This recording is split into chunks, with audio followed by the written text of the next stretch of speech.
জিলহজের 10 দিনের ফজিলত আমাদের সবাইকে মনে করে দেওয়া লাগবে, ঠিক আছে? অনলাইন অফলাইনে সবাই প্রচার করবেন।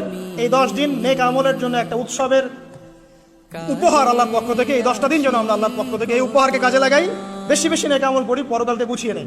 তারপর ইনশাআল্লাহ আল্লাহ পাক এরকম কিছু অকেশন সৃষ্টি করে দিয়েছে, এমন কিছু উৎসব আল্লাহ পাক সৃষ্টি করে দিয়েছেন যেখানে মানুষ আমল গুছিয়ে আবারও আল্লাহর পথে ফিরে আসতে পারে। আমার কথা কি বোঝা যাচ্ছে?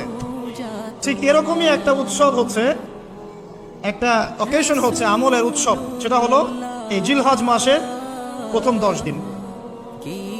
এই জিলহজ মাসের প্রথম 10 দিন সম্পর্কে আল্লাহ পাক সূরা ফজরের মধ্যে শপথ করেছেন, ওয়াল ফাজরি, ফজরের কসম, ওয়া লায়ালিন আশর, এবং এই 10 রাতের কসম। এই 10 রাত বলতে এখানে জিলহজ মাসের এই 10 দিন এবং 10 রাতকে বোঝানো হয়।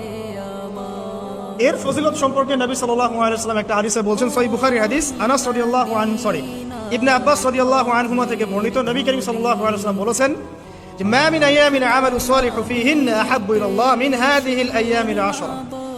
আল্লাহ পাকের কাছে এই 10 দিন অর্থাৎ জিলহজ মাসের প্রথম 10 দিনের নেক আমল যত বেশি প্রিয়, আল্লাহর কাছে জিলহজ মাসের প্রথম 10 দিনের নেক আমল যত বেশি প্রিয়, অন্য কোনো আমল এত বেশি প্রিয় না।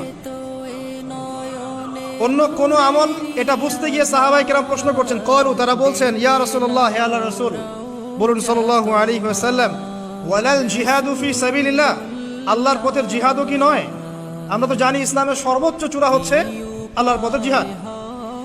তো নবী সাল্লাল্লাহু আলাইহি ওয়াসাল্লাম বলছেন, ওয়ালাল জিহাদু ফি সাবিলিল্লাহ, আল্লাহর পথের জিহাদও নয়, আল্লাহর পথের জিহাদও নয়, ইল্লা, তবে ওই ব্যক্তির কথা ভিন্ন, রাজুলুন খারাজা বিনাফসিহি ওয়া মালিহি ফালাম ইয়ারজি মিন যালিকা বিশাই, কোন একজন ব্যক্তি যে তার জান এবং তার মাল নিয়ে আল্লাহর পথে বেরিয়ে গেছে, তারপরে কোনো কিছু নিয়ে সে ফিরে আসতে পারে নাই, মানে সে শহীদ হয়ে গেছে, এই ব্যক্তির কথা ভিন্ন।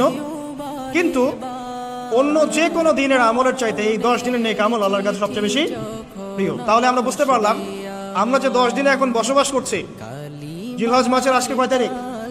1 তারিখ। এই যে আল্লাহ পাক নিয়ামতের সাথে আমাদেরকে বাঁচিয়ে রেখেছেন, এই 10 দিন আমল করার সুযোগ দিয়েছেন, এই কৃতজ্ঞতা স্বীকার করে আমরা কিন্তু শেষ করতে পারবো না, পারবো না।